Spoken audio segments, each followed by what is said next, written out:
Imo Week, le podcast, spécial Sitka 2023.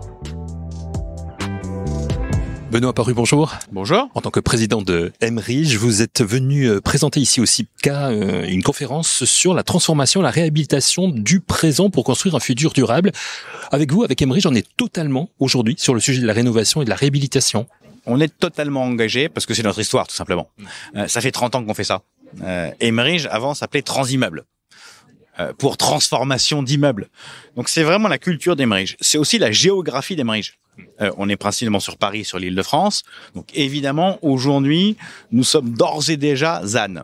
Vous dites même 100% ZAN. 99, parce qu'on a toujours une petite opération par-ci, par-là, mais en gros, on est 100% ZAN. C'est-à-dire qu'on utilise des fonciers ou des actifs qui ont déjà eu une première vie. Et maintenant, tout notre objectif, c'est de basculer dans cet actif, comment je le conserve en tout ou partie, pour pouvoir le transformer lui-même. C'est-à-dire que je me contente pas d'avoir un foncier d'occasion, mais il faut aussi que je réutilise l'immeuble, entre guillemets, d'occasion pour en refaire un immeuble neuf.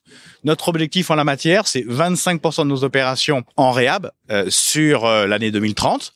Autrement dit, ça signifie que nous espérons d'ici 2030 conserver 25% des actifs en question pour les transformer. Ça veut dire quoi? Ça veut dire que quand vous dites 100% ZAN, ça veut dire que vous travaillez aujourd'hui sur des actifs que vous possédez déjà, mais à un moment donné, ça va bloquer. Non, on a bien deux sujets différents. Le ZAN, c'est de savoir est-ce que je défriche un espace naturel existant pour l'urbaniser ou est-ce que j'utilise des fonciers qui ont déjà eu une première vie.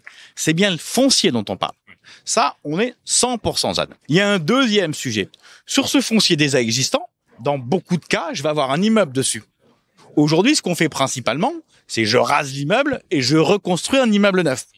Ce qu'il faut, c'est qu'on réhabilite de plus en plus. Donc, on conserve l'ossature béton, par exemple, de l'immeuble pour pouvoir le réutiliser, là encore. Et là, notre objectif, c'est de se dire qu'on serait, en 2030, à 25% d'immeubles réutilisés.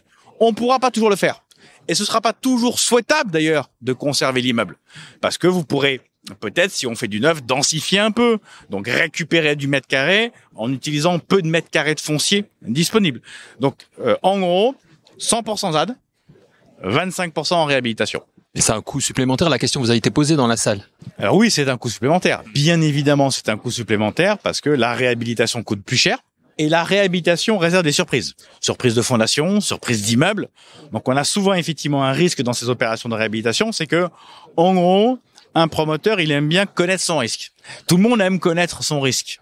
Quand vous ne connaissez pas le risque, c'est-à-dire quand vous avez une réhabilitation à faire et que vous ne savez pas si au bout du bout, vous pourrez la faire ou quels seront les surcoûts que vous allez avoir parce que vous allez trouver quelque chose qui n'était pas prévu, effectivement, ça renchérit les coûts potentiellement. Donc, c'est plus cher et plus incertain. Vous êtes venu avec plusieurs exemples à l'appui de projets Emmerich en cours.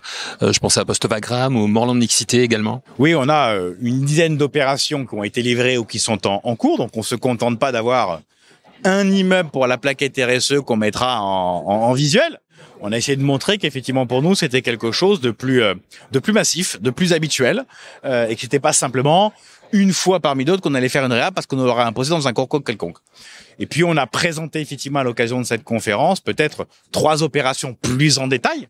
Babcock à la Courneuve, la rue Petit dans le 19e arrondissement et puis Morland Mixité Capitale qui est peut-être l'opération la plus emblématique en la matière puisqu'il s'agissait de la reconversion d'un IGH en plein cœur de Paris. Et donc, on a effectivement travaillé là-dessus. Emmerich, c'est aussi des actions concrètes, notamment autour du zéro carbone, bien évidemment, la biodiversité et le recyclage et le réemploi également. Alors, on a beaucoup effectivement parlé réemploi ce matin et on voit que c'est une tendance nouvelle qui est aujourd'hui très anecdotique parce que c'est des tout petits pourcentages d'opérations sur un nombre très réduit d'opérations. Mais quelque part, on voit que demain, on va devoir passer dans nos métiers la tendance tout est neuf à demain on réutilise tout. Quelque part, un promoteur habituellement il travaille sur un terrain neuf sur lequel il construit un immeuble neuf et la construction de cet immeuble se fait avec des matériaux neufs.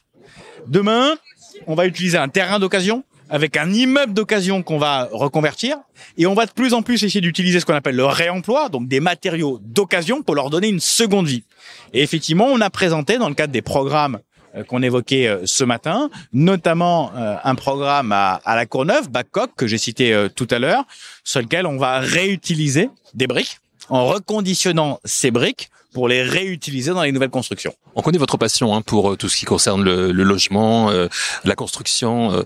On a l'impression que ça vous donne, allez, je dirais une deuxième vie dans ce milieu de l'immobilier, de la construction, cet aspect aujourd'hui un peu révolutionnaire, qui est qu'on est vraiment dans une période de transition aujourd'hui. On passe d'une chose à une autre. Vous dites même carrément, on va passer de 100% neuf au 100% occasion. C'est pas un petit peu radical? Évidemment que c'est caricatural. Évidemment que c'est radical. Mais c'est quelque part pour montrer un chemin. Tout ou rien, c'est stupide. Le ZAN, c'est bien un zéro artificialisation net. Donc, il y aura un peu de renaturation et donc, de temps en temps, on va récupérer des terrains neufs. Demain, on dit nous-mêmes qu'on sera à 25% de réhabilitation et 75% de démolition-reconstruction. Donc, il y aura encore de la démolition-reconstruction. Et demain, évidemment qu'on ne pourra pas tout réemployer et qu'on aura besoin de béton neuf. Donc, là encore, c'est pas d'un 100% d'un côté à un 100% de l'autre. On va pas avoir un mouvement de balancier aussi massif. Par contre, il faut pas que ça arrête de l'anecdote. C'est ça l'essentiel. C'est qu'en gros, ça ne peut pas être simplement anecdotique.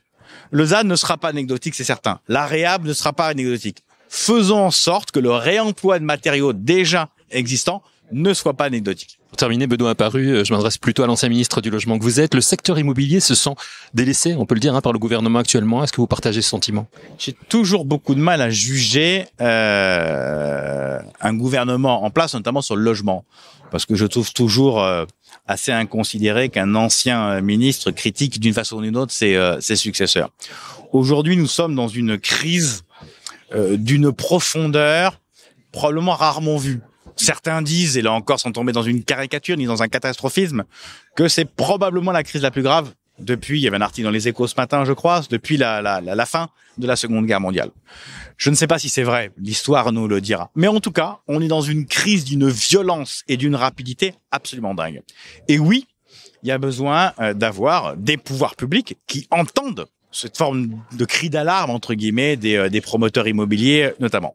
Il n'en demeure pas moins que le gouvernement et notamment les acteurs parapublics, je pense à Action Logement, ça a passé des CDCH, font effectivement un effort considérable de rachat.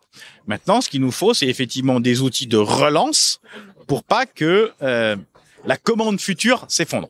Comment, pourquoi, je préfère vraiment laisser le gouvernement le décider sans donner de leçons d'une façon ou d'une autre. Mais je pense qu'effectivement, il y aura besoin d'une action massive de la part du gouvernement. Moi, j'aurais plutôt tendance à penser que il va nous falloir demain qu'on ait une action de l'État sur le plan notamment foncier absolument déterminante.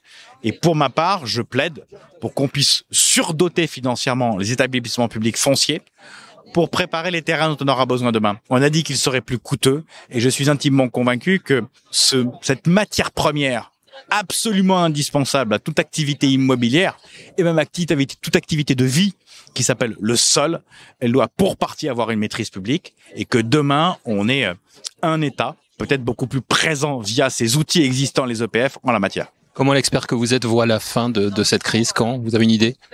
C'est compliqué comme question. Oui, c'est compliqué. J'en ai aucune idée. Ce qu'on peut tous se dire, c'est que probablement que le jour où on aura des taux stabilisés et des taux stabilisés pendant 6-12 mois, on pourra commencer à voir la fin. Donc on peut espérer qu'il n'y a plus qu'une augmentation des taux. On peut espérer ça et qu'ensuite ça va stabiliser, mais sincèrement, difficile d'être prédictif en la matière. Merci beaucoup, Benoît Apparu. Merci. Imo Week, le podcast spécial SIPCA 2023.